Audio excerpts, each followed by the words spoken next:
Well, I hate to be the guy who said, I told you so, but last week I did. I told you we're growing and adding some new voices to the mix here, and that's already happening. You may have noticed some new videos on our channel from Gothix. Cancel culture, on the other hand, involves people, usually on the internet, acting as a collective to completely reject and stop supporting someone because they have said or did something that's offensive. And depending on who you are, this usually leads to prolonged harassment from the public, which ends up looking a lot more like bullying than accountability. But don't tell the mob I said that, because self-reflection is very difficult for some people. Vanessa Gothix is a new contributor to Right Now, and she joined me in the studio to talk about standing up to cancel culture, the virtue of having command over your emotions instead of them commanding you. Gothix and I talk about what it means to be an apolitical person in a time where everything is politicized or else. I really enjoyed our talk, and I think you're going to as well. If you've ever been canceled by the internet mob, Gothix has been there. Canceled by your own so-called friends, yep, she has been there too. She's going to be dropping a new video on that and other topics on her mind every week. We need to have a new and better discourse around cancel culture, and we're going to start right here. I'm Stephen Kent, and this is Right Now.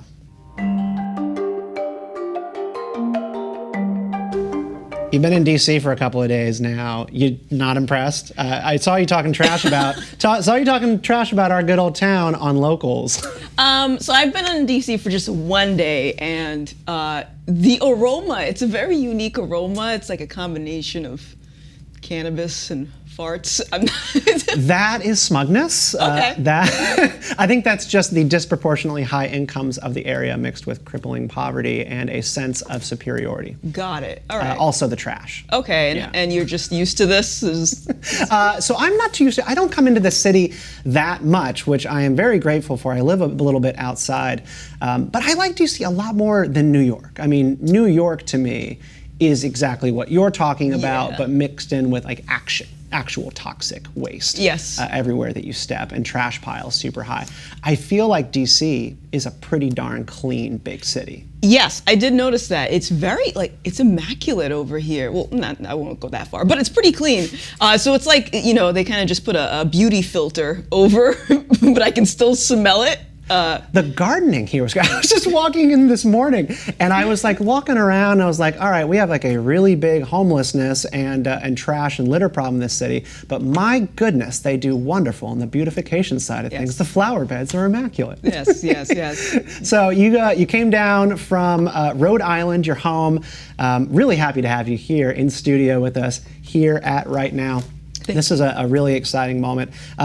Tell folks who are not familiar with you for the first time a little bit about you, where you come from, what you do, and then I think most people watching this are just already big fans of Vanessa Gothix. So, so I got started as a live streamer on Twitch as just playing video games, and I also did some live sketch comedy with my audience, and I was doing that I started in 2018, and the stuff that I'm doing on YouTube is pretty much within like the last year I started.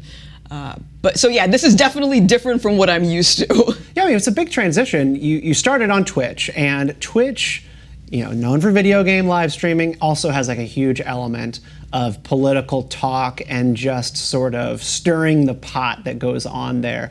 And I know you were demonetized, right, at some point for offending the overlords about your opinions about the possibility of a black Ariel being in The Little Mermaid, and people came after you, tried to take away your livelihood, and you took your business elsewhere. I've just always been so surprised at your general origin story, which people who watch this show are familiar with, because there's so much worse stuff that goes on Twitch. Oh yeah, oh yeah. So much worse. Oh yeah, so with Twitch, I didn't get demonetized, but I basically got run off the platform by other creators. Okay. And Twitch is it's one-sided in terms of political ideology and beliefs.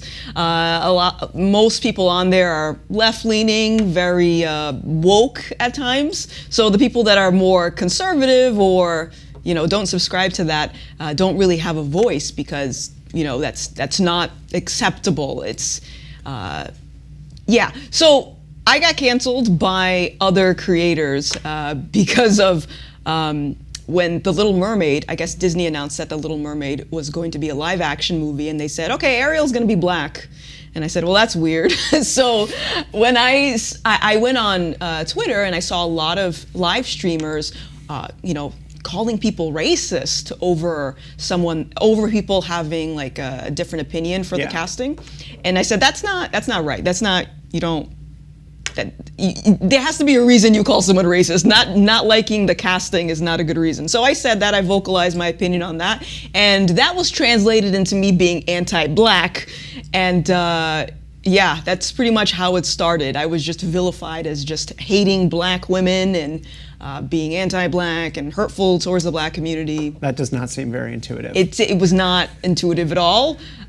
So yeah, I got run off the platform, and I took a long break. Can I actually ask you about that? Yeah. So like, I think so your detractors, because they're always watching what you do, anybody who doesn't like, anybody who does stuff in front of camera or creates, they always have people who actually like spend their time watching their stuff just to be mad about it, and so that they can like stir outrage and also make money off of going after other people. Like there's an entire industry in YouTubing and Twitch for watching people's stuff that you hate, replaying it, and then commentating on it, and then making money off of it.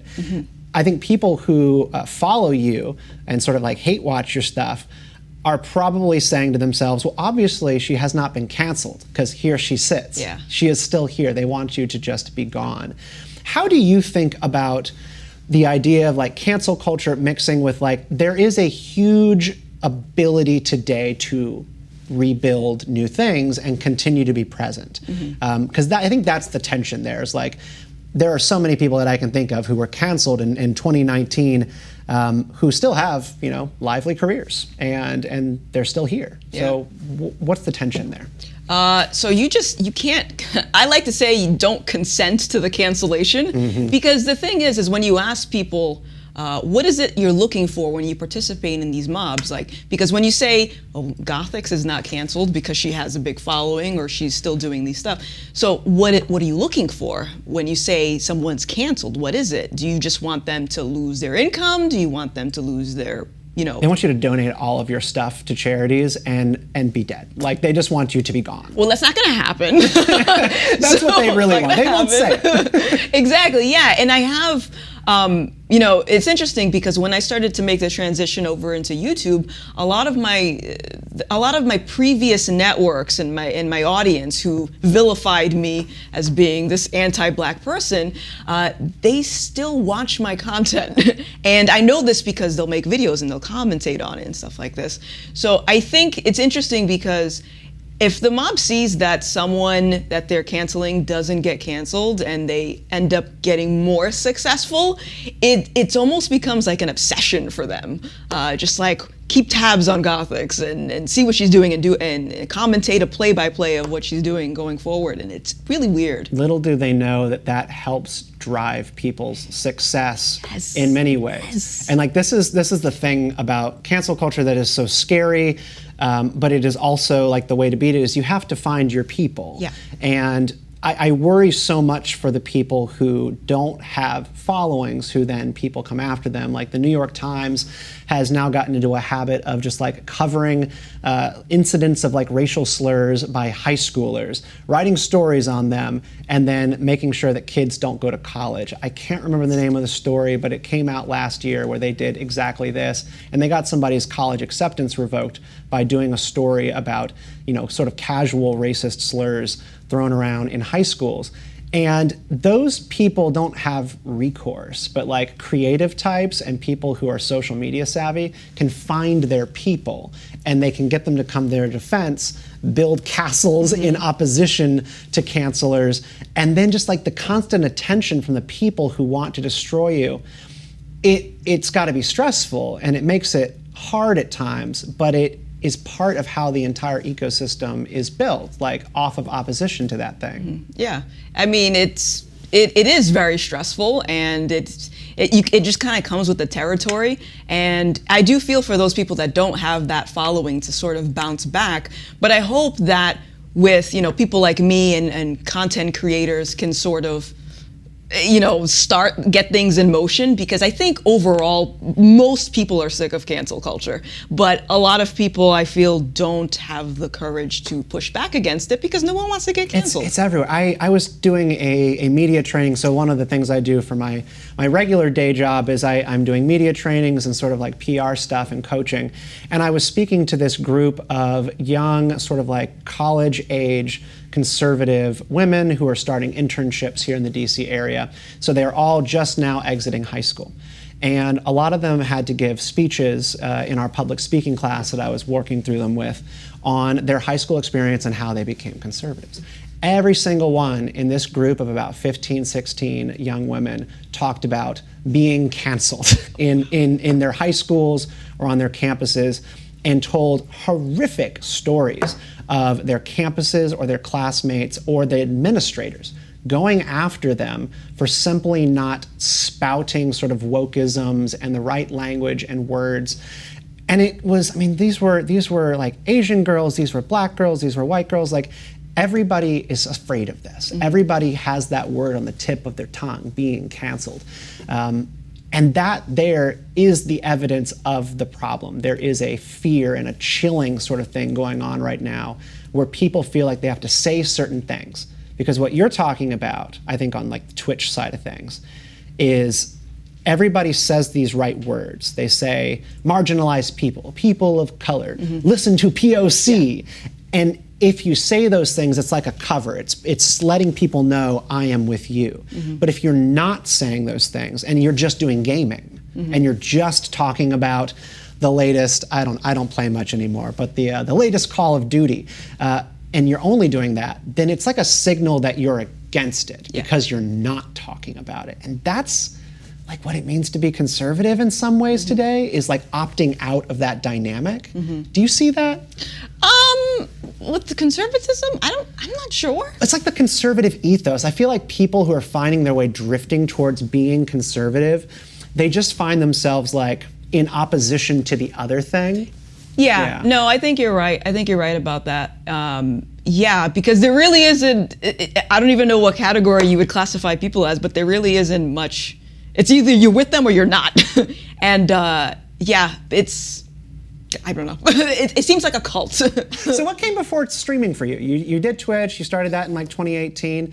I was watching a couple of your videos just the past couple weeks, and you dropped out of high school. Yep. And then like did what with that? Like sort of what is the origin story of you sort of getting a worldview that sort of leads you to here where you are today? I dropped out of high school and I just wasn't feeling it. I wasn't, for several reasons. But I dropped out and I just wanted to start making money. I was like, I want to get into the workforce.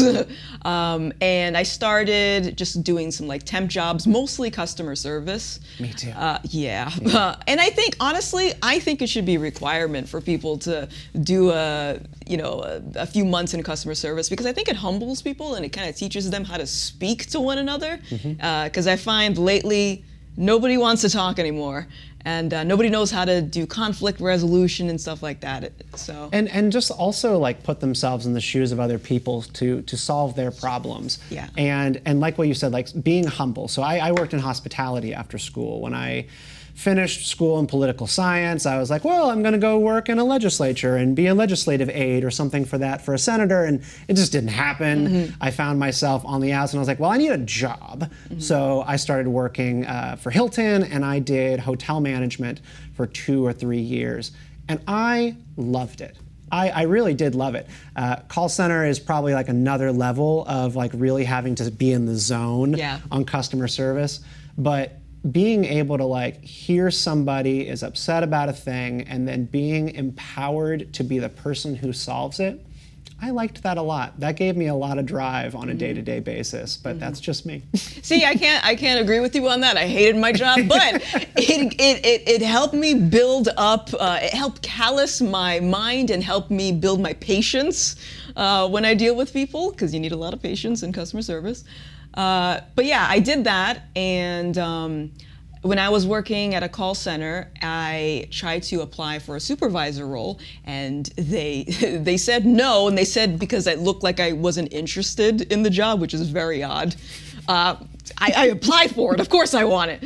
And I said, you know what? This is crazy. How does one determine you're not interested in the job? I looked like I wasn't. Was it the goth thing? Was it a studded necklace or wrist bracelets? And they're like, I don't think you want this. Yeah, I don't think you want it. So I was really bummed out, and I said, well, this isn't going anywhere. I don't want to be in a call center the rest of my life. I want to start trying to find something that I'm interested in.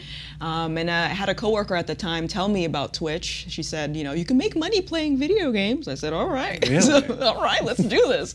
So I tried it. It turns out it's a lot more complicated than just playing video games. So I went into it originally because of the money, but I ended up actually really enjoying what I did. And yeah, that's pretty much how I got started with content creation. What is the additional ingredient to success on Twitch? It's not just playing video games and throwing up a live stream screen. What makes people successful on that kind of platform? Be open to feedback, be open to change, be selfish with your time and your energy, which is a really difficult one that a lot of creators can't grasp. And you can see this when they go on social media and they're engaging in drama and bickering with one another. You can use that time to work on your craft. And also, I think, just consistency. Consistency. I can see where some of the stuff that you kind of took away from customer service and working in that sector sort of fits in there. Like it's like the customer feedback thing and like listening to people who follow you or doing your stuff, not being offended and being emotional about those kinds of things and those comments, because I would say like the number one thing that we have wrong and broken in society right now is emotion. Yeah. Oh yeah. Emotion control and people being able to put their feelings where they belong and use them for constructive ends. Yeah, exactly. And I think a lot of people just get upset when they hear something like, it's nobody knows how to do something right when they first try it. To go live streaming for the first time and expect thousands of people to flood your channel and support you, that's unrealistic. You have to build on that and work towards that. And I think that's a part of growth, and being open to hearing that feedback means that you're serious. Yeah, so I welcome it. I'm only asking you this because I am currently reading a book on the history of Stoicism. Mm-hmm. But are you familiar with the Stoics?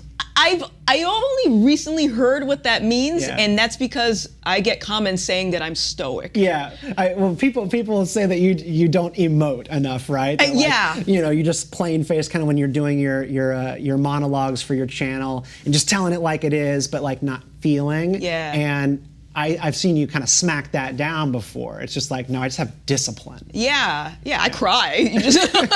Just not for you. But not for you. Not you don't need for to see it. No, it's like these people, their entire ethos is like, I'm going to turn on the camera and cry for an audience about a thing, and people will clap for me because I feel. Right. No, I mean, like this is, I think, one of the sicknesses in society right now is emotion, anger, fear. These are not considered to be vices. They are considered to be virtues today. Mm-hmm. Whereas you would want people to have discipline and understand the difference between emotion and passion. Yeah. Like emotion, we all feel. And I think in the Stoic tradition, kind of what I've been reading on this is like the basis of Stoicism is, comes from ancient Greece and ancient Rome. Its kind of thinkers are Zeno, Marcus Aurelius, and the likes. And these people wrote about controlling or focusing on the things that you can control. Only focusing and putting your energy and your time and your efforts into things in which you can actually have a tangible outcome. And the things that happen around you in the world that you just simply cannot control, they are not worth your emotional input because you can only do so much. And that idea that you should just be focusing on the essentials and that you should feel and you should engage with the world around you and feel emotion, but not let them become passions, meaning acting without any reasoning. Right.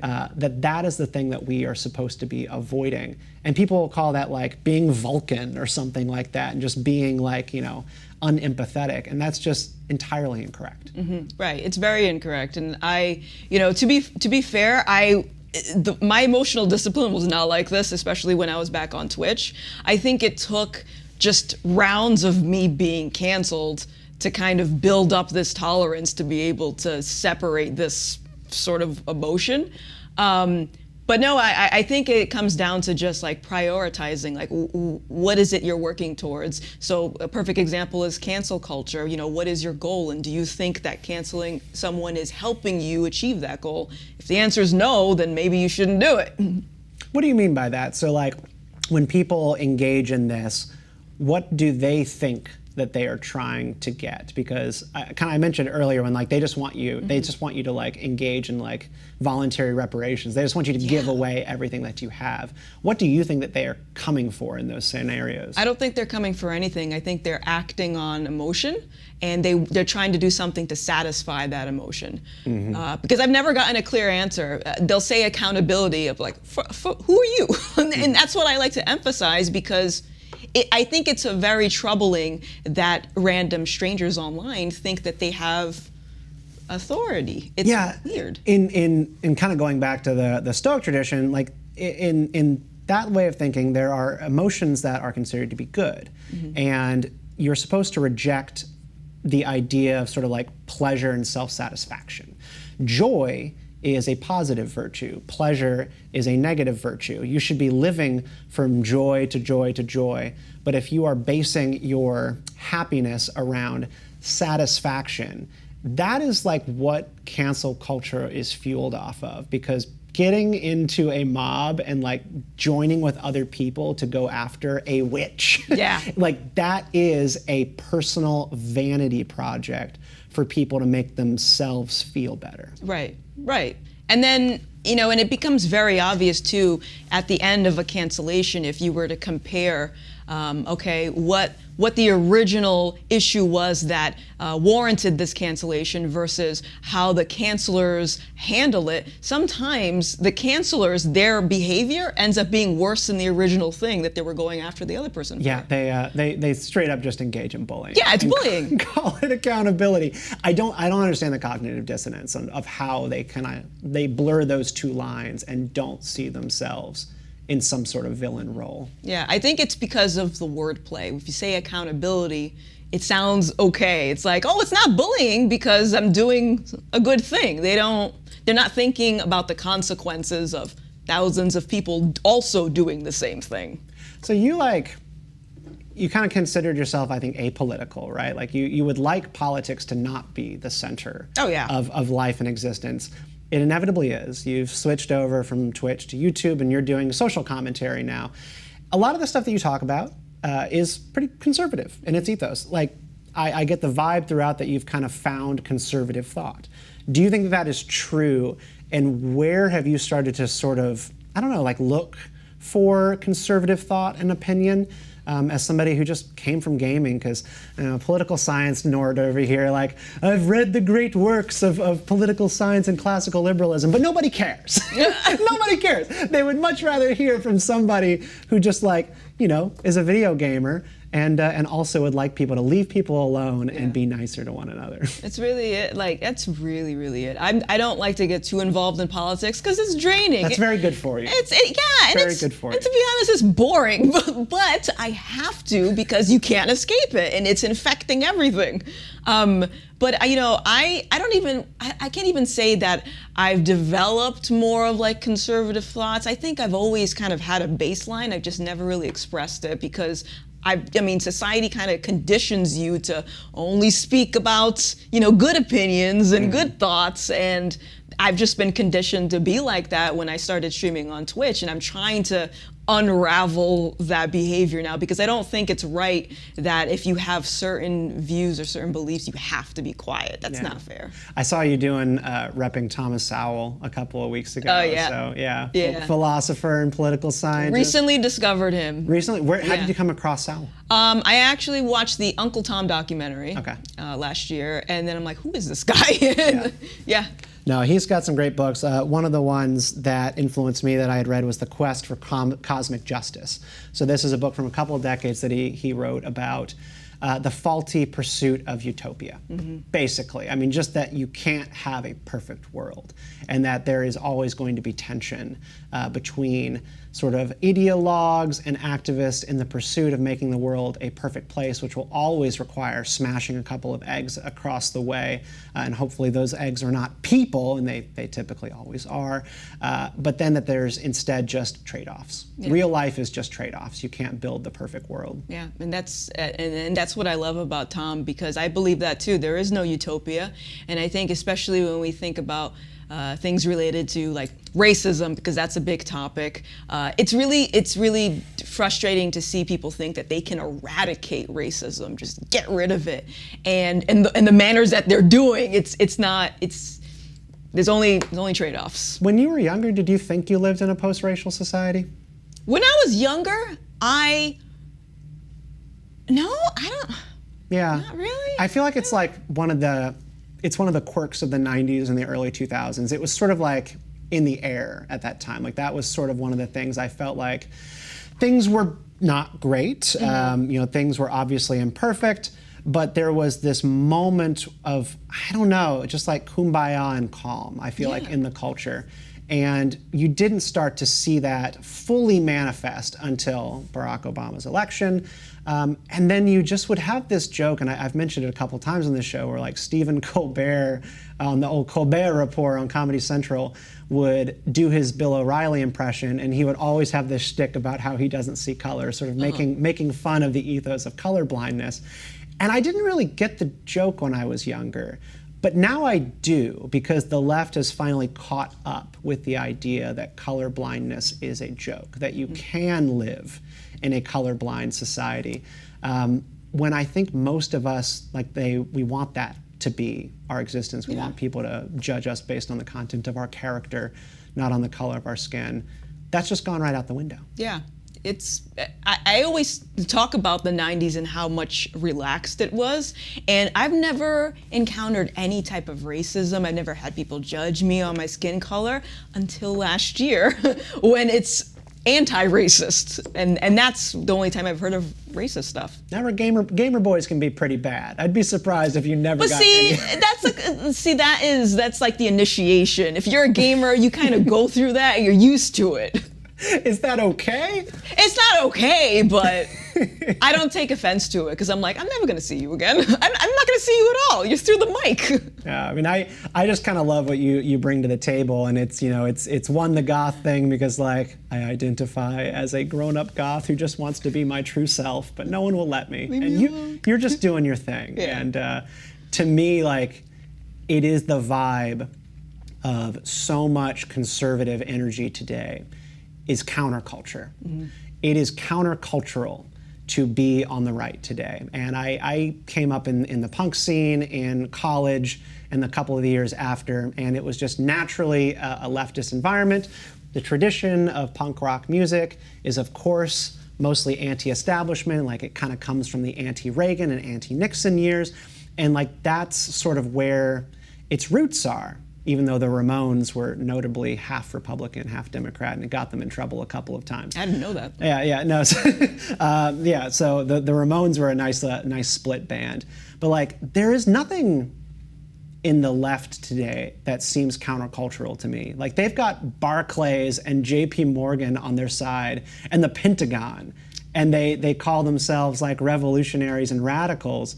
And it seems to me like the only people who are fighting back against mainstream culture are people who would call themselves like the online right. Yeah, I think a lot of people on the left who are thinking they're resisting and fighting the system, I don't think they've realized that they kind of have been integrated in that system now. But I definitely noticed that a lot of people that are kind of like leaning on the right are more of the counterculture, which is, I mean, it's kind of cool. They just march right along. They just march right along with whatever they're told. And again, like, because the language is always changing so much. Right. It's. I think it was Barclays, who and this is like an international bank.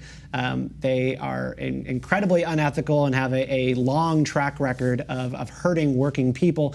But no matter, they can like put out a video during Pride Month where Barclays like teaches people on social how to be good allies.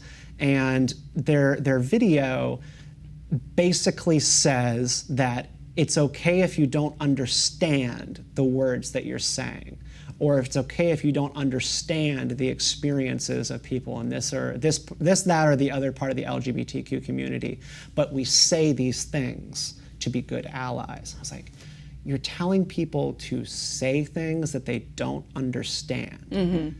That sums up this entire moment. Yeah, exactly. I don't think that's healthy. No, it can't be. Like, No. Thinking freely has to be forming your own thoughts and knowing why you have them. Right.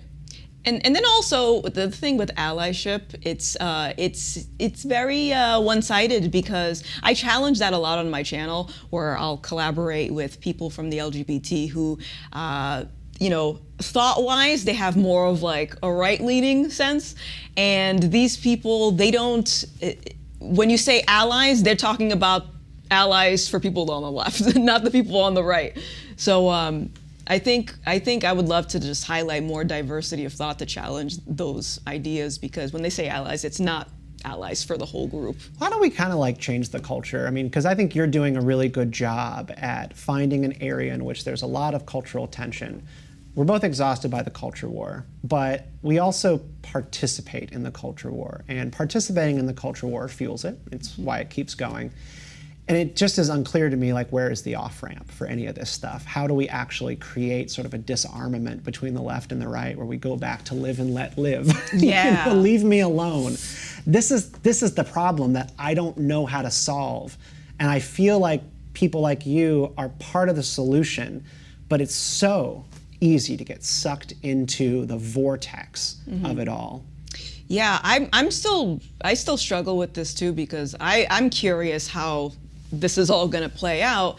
But sometimes I wonder if, you know, just like when it comes down to having someone, you know, dictate how you're supposed to speak and use certain words and stuff like that, I'm kind of unlearning that, because for a while I noticed that my speech started to shift because I was manipulated into thinking, like, if I don't say this, I'm not a good person. Yeah. If I don't say this, I'm going to get attacked. It's amazing how I started, like, I started for a while saying marginalized groups. Me too. I said it for a long time, and I still will occasionally, and I don't have any you know, gripes about that, but like, I've started like trying to curb my usage of it so that I'm not just saying it as if just all people in all groups are just marginalized by nature of their very existence. It's weird how it creeps right into your vocabulary. Yeah, and I think it's like a manipulation tactic.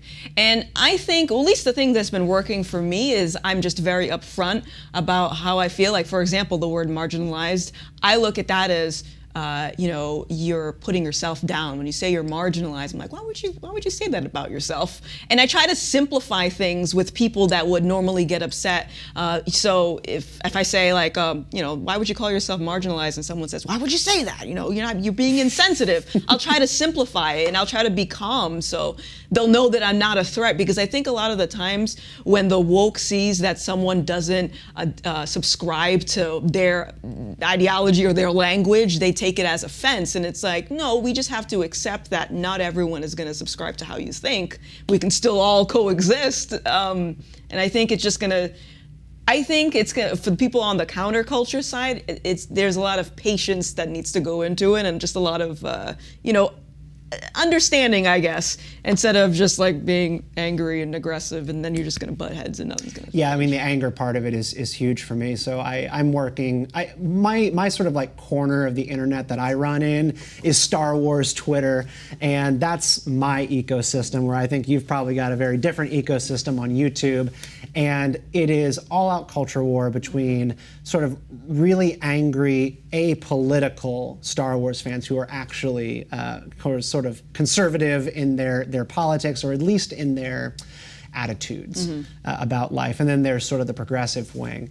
And it's just all anger. And whenever something like woke happens at Disney or some sort of Star Wars creator mouths off about Trump voters, there's a reaction, and then there's an entire ecosystem for those right or apolitical fans to vent about it and be angry.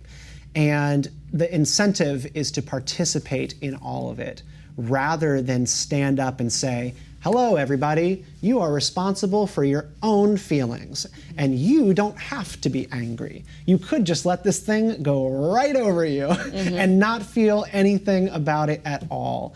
It's like when people, and it's particularly again in Star Wars, they'll be like, they've destroyed my childhood with this new woke character. No one can steal your childhood. Right. That's like an abdication of responsibility for you being able to protect the things that are sacred to you.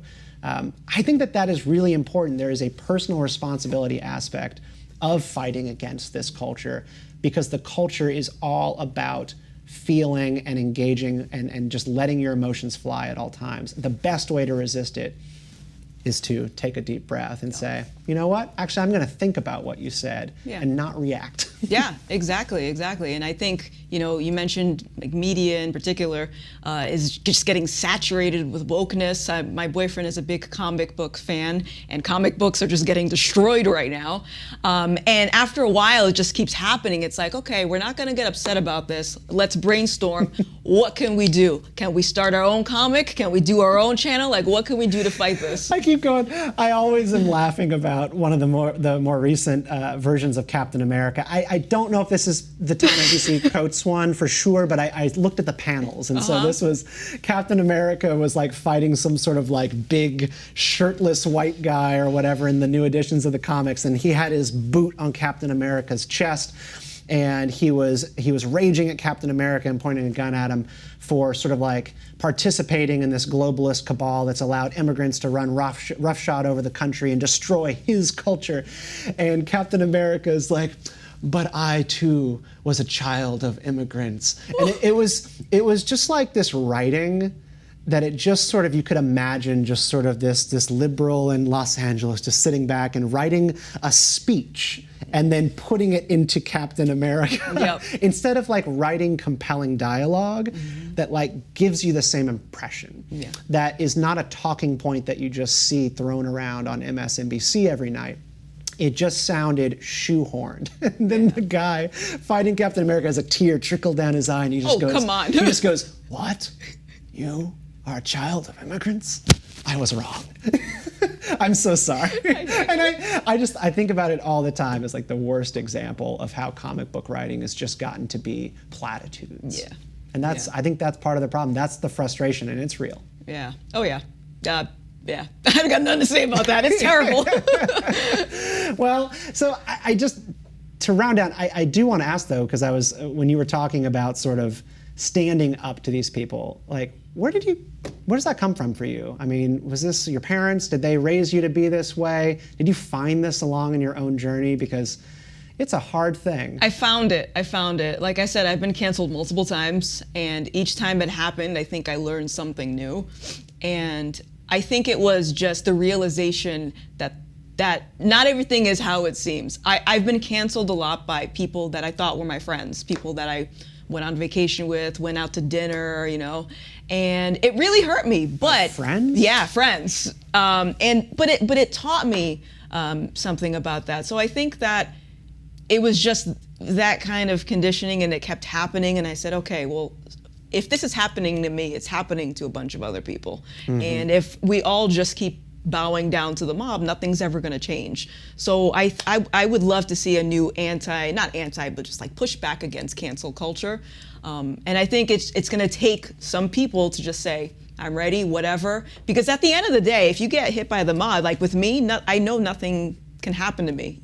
I'm in control of my finances. I don't pay any mind to what these people say to me online, and I just keep going. And I think, like you said earlier, their obsession helps me. So your audience loves you, and I think they look to you for strength. I told you when you were on our show a couple of months ago about like the first time that I ever got like sort of the air of cancel culture sort of coming after me for like a mug that I created for my podcast that like angered a couple of people with really large audiences on Twitter. It was incredibly silly. really stressed me out. Like multiple days of just not being able to sleep. And I don't even know why. But now I do.